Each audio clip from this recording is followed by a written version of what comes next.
On s'est retrouvés au sommet du rocher et on était à peu près à 15 mètres. Je me suis lancée. J'ai pas pu atterrir dans l'eau comme il fallait. J'ai eu très mal. Je suffoquais. J'arrivais pas à respirer. J'arrivais pas à reprendre mon souffle. Donc ma première pensée c'était je vais me noyer. J'ai un peu vu la mort arriver. C'était cet été, fin juillet donc 2024. C'était dans le sud de la France à Saint-Raphaël. C'est là où je passe toutes mes vacances d'été depuis toujours. Mes grands-parents habitent là-bas et moi j'ai l'habitude d'y aller avec mes frères, ma famille. J'avais prévu d'aller faire du bateau pendant quelques heures la matinée. Donc on est parti assez tôt. Je crois qu'on est parti en mer à 9h du matin. Je suis partie en bateau avec mes deux frères et mon père. Avec mon frère, on avait prévu de faire un peu d'escalade sur les rochers, sans corde ni rien, juste un peu sur les parois et si jamais on tombe, on tombait dans l'eau. On fait ça hyper souvent, depuis toujours.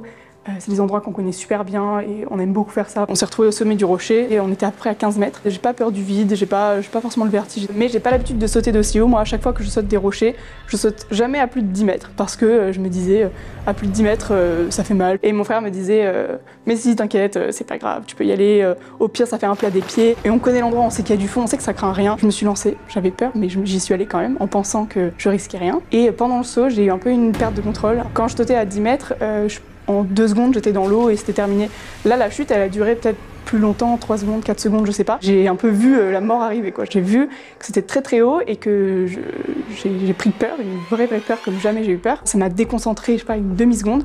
Et c'est cette demi-seconde de déconcentration qui a suffi pour que la réception dans l'eau soit pas parfaite. La bonne réception pour tomber dans l'eau, c'est avoir les bras soit le long du corps, soit en croix. Faut surtout pas que les bras dépassent parce que sinon tu te fais des plats des bras, etc. Vu que j'ai eu une perte de contrôle, j'ai pas pu atterrir dans l'eau comme il fallait. Mes muscles n'étaient pas contractés et je suis arrivée légèrement sur l'arrière, les jambes un peu pliées. Quand tu tombes d'aussi haut, je pense que le choc, ça te fait suffoquer parce que je pense que tes poumons sont comprimés et en fait t'arrives pas à reprendre de l'oxygène. J'ai eu très mal, mais c'était plus de la peur et aussi parce que j'étais dans l'eau et j'arrivais pas à respirer. Donc ma première pensée c'était je vais me noyer. J'ai réussi à remonter toute seule à la surface sans problème. Quand je suis ressortie la tête de l'eau, je suffoquais, j'arrivais pas à respirer, j'arrivais pas à reprendre mon souffle. Et heureusement mon père était dans l'eau à ce moment-là, il était juste en bas, en fait il m'a regardé sauter. Il a vu que ça allait pas, il m'a traîné dans l'eau jusqu'au bateau et après on a pu m'allonger. Les pompiers sont venus sur le bateau, m'ont mis dans une coquille.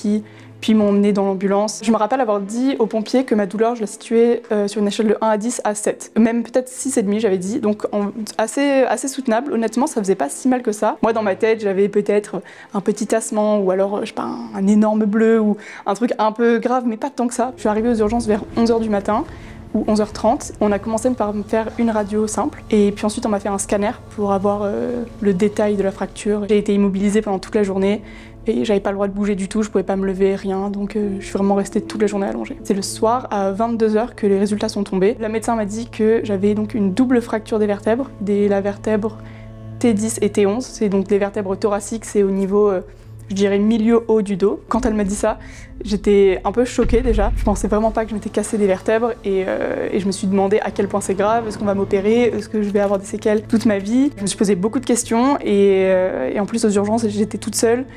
Donc j'avais que moi-même pour entendre ça et comprendre un peu ce qui se passait. Et après donc elle m'a expliqué qu'on allait devoir prendre mes mesures pour me faire un corset orthopédique sur mesure que j'allais porter pendant minimum 6 semaines. Et ensuite la médecin m'a demandé si je voulais rester une nuit à l'hôpital ou si je préférais rentrer directement en ambulance. J'ai préféré rentrer en ambulance chez moi.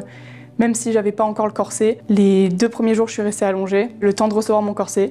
Et une fois que j'ai reçu mon corset, là j'ai pu un peu me lever. Mais les premiers jours avec mon corset, je me levais vraiment le minimum. Dès que je restais debout plus de 5 minutes, j'avais mal au dos. J'avais le droit de marcher, j'avais le droit d'être debout, mais j'avais juste pas le droit de m'asseoir. Soit j'étais allongée dans mon lit, dans un canapé, ou soit je restais debout. Finalement, j'étais pas complètement alitée non plus. Je sais que tous les soirs, je m'étais mis un petit rythme, aller marcher 1 km pour pas perdre trop de muscles, pour essayer de continuer à être un peu active. Je dirais que la première semaine, je m'en rendais pas trop compte, et puis c'était que le début. Je dirais que la pire semaine, ça a été la 3e semaine, où ça commençait à être vraiment long. J'avais encore un peu mal au dos, je pouvais pas faire grand chose non plus. J'étais un peu dans le flou. J'avais encore plein de questions, parce qu'au final, j'avais pu voir un médecin que quelques minutes à l'hôpital. J'avais pas pu lui poser beaucoup de questions. Je me demandais pourquoi j'ai pas été opérée. Et puis après, au bout de la 3e semaine, j'ai eu une radio de contrôle, et là, j'ai pu voir mon chirurgien pour la première fois. Là, j'ai eu réponse à plein de questions. C'est là que j'ai compris que j'allais pas avoir d'opération, que ma fracture elle était simple, que si je porte bien le corset, tout irait bien.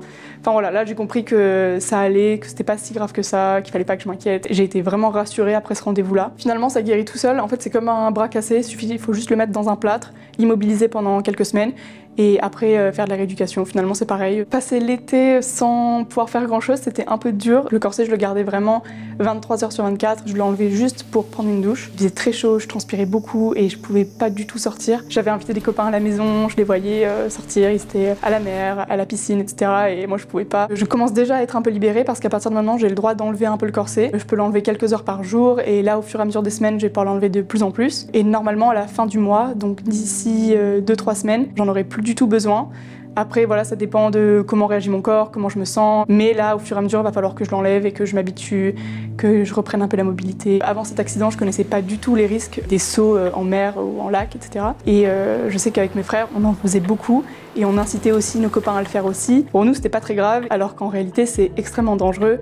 Et surtout pour ceux qui n'ont pas l'habitude, si tu sais pas comment atterrir dans l'eau, tu peux te faire très mal comme moi. Dans ce type d'accident, il y en a qui sont paralysés. Donc ça peut être encore plus grave que ce que j'ai eu. Moi, je sais que pour ma part, j'en referai jamais. Chaque été, on voit tout le monde faire ça, on en voit souvent.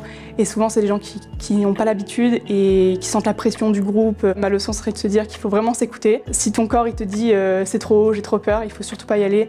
Et il faut pas se mettre la pression, il faut pas prendre des risques inutiles, pas écouter ceux qui veulent que tu le fasses. Il faut vraiment juste être conscient des risques et en prendre le moins possible.